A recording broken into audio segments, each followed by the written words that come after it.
जीवित पुत्रिका व्रत कथा।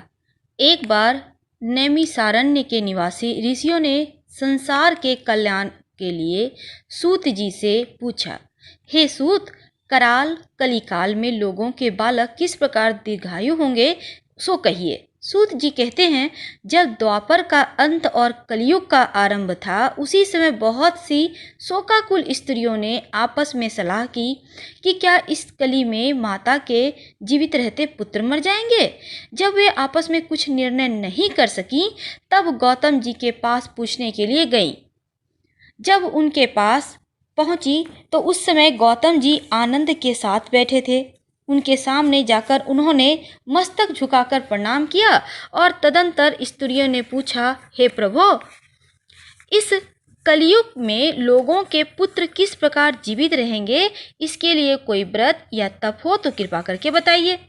इस तरह उनकी बात सुनकर गौतम जी कहते हैं, आपसे मैं वही बात कहूँगा जो मैंने पहले से सुन रखी है।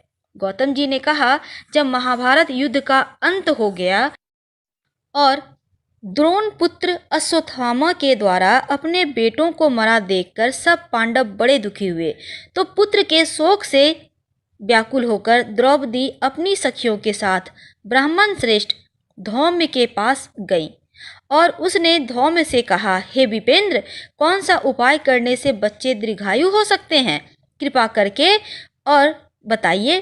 ठीक ठीक कहिए।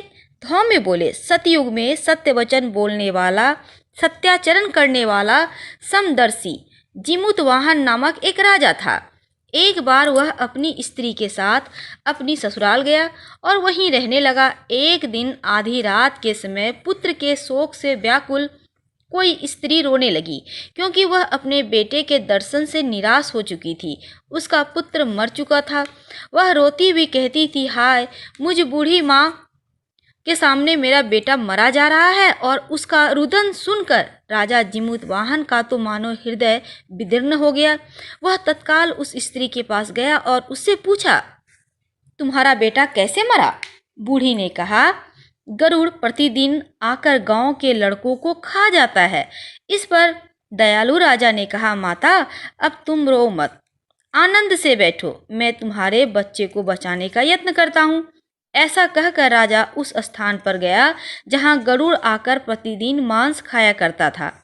उसी समय गरुड़ भी उस पर टूट पड़ा और राजा के शरीर का मांस खाने लगा।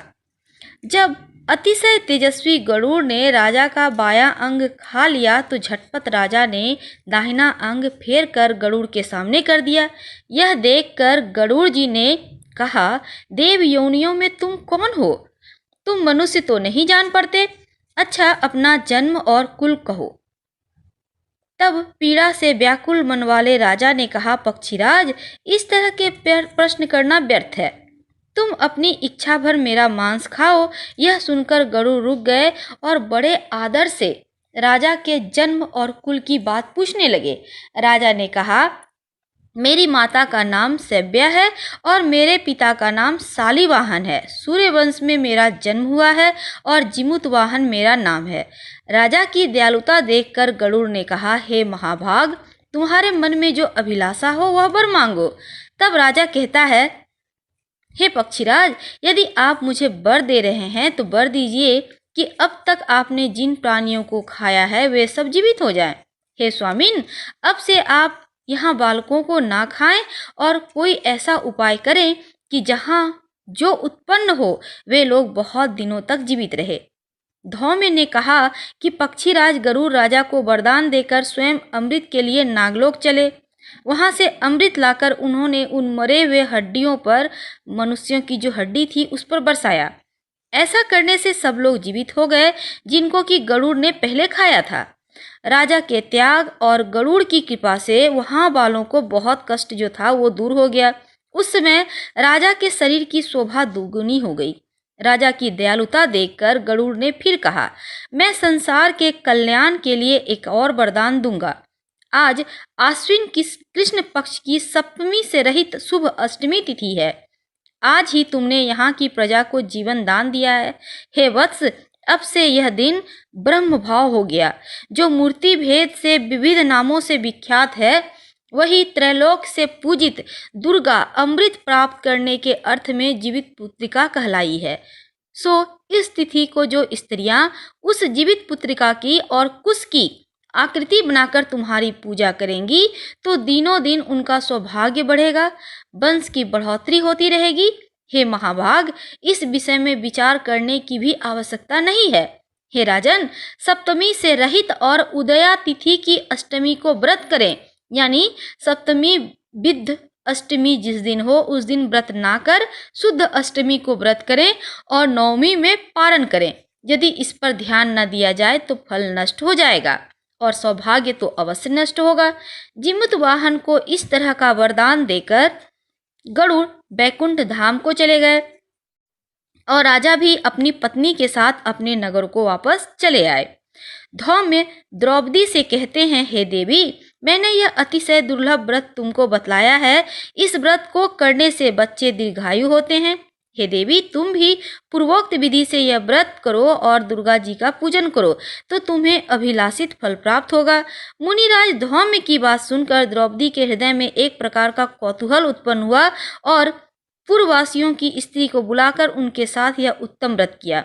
गौतम ने कहा, यह व्रत और इसके प्रभाव को किसी एक चिल्ली ने सुन लिया और अपनी सखी सियारिन को बताया।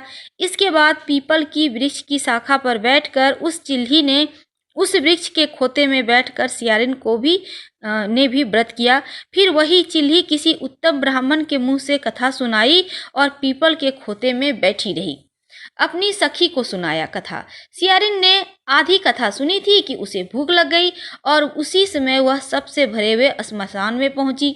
वहां उसने इच्छा भर मांस का भोजन किया और चिल्ली बिना कुछ खाए पिए रह गई और सवेरा हो गया। सवेरे वह गौशाला में गई, वहां उन्होंने गाय का दूध पिया। इस तरह नवमी को उसने पारण किया। कुछ दिनों बाद वे दोनों मर गई। अयोध्या में किसी धनी व्यापारी के यहाँ जन्मी। संयोग से उन दोनों का जन्म एक ही घर में हुआ, जिसमें सियारिन बड़ी थी और चिल्ली छोटी थी। वे दोनों सभी शुभ लक्षणों से युक्त थी, इसलिए बड़ी लड़की काशीराज के और छोटी उनके मंत्री के साथ अग्नि के सामने विधि पूर्वक ब्याही गई। पूर्व जन्म के कर्म फल से वह मृगनयनी रानी हुई। जिस किसी भी संतान को उत्पन्न करती वह मर जाती और पूर्व जन्म की बातों को स्मरण करने वाली मंत्री की पत्नी ने अष्ट वसुओं के सदृश तेजस्वी 8 बेटे उत्पन्न किए और सभी जीवित रह गए।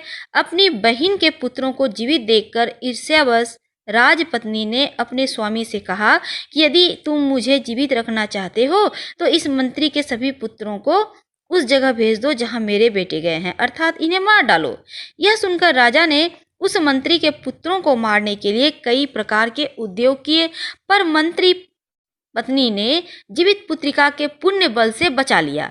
एक दिन राजा ने अपने आदमियों से उन पुत्रों का सिर कटवाकर पिटारी में रखवाया और वह पिटारी उसकी माता मंत्री पत्नी के पास भेज दिया। किंतु वे 8 सिर बेशकीमती जवाहरात हो गए और भले चंगे वे 8 लड़के अपने माता के पास वापस चले आए। उनको जीवित देखकर राजपत्नी को बड़ा विस्मय हुआ।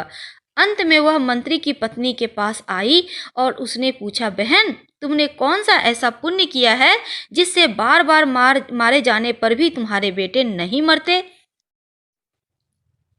इस पर मंत्री की पत्नी ने कहा, पूर्व जन्म में मैं चिल्ली थी, तुम सियारिन, दोनों ने व्रत किया था। तुमने व्रत के नियमों का भली भांति पालन नहीं किया और मैंने किया। इसी दोष से हे बहन तुम्हारे बेटे नहीं जीते हैं। ओ राजरानी, अब भी तुम उस जीवित पुत्री का व्रत को करो तो तुम्हारे बेटे दीर्घायु होंगे। मैं तुमसे सच सच कह रही हूँ। उनके कथानुसार रानी ने व्रत किया, तभी से उसके कई बेटे सुंदर और दीर्घायु होकर बड़े बड़े राजा हुए। सूत जी कहते हैं कि इस प्रकार का आनंद देने वाला मैंने यह दिव्य व्रत बतलाया। स्त्रियां चिरंजीवी संतान चाहती हो तो विधि पूर्वक यह व्रत करे। हर हर महादेव।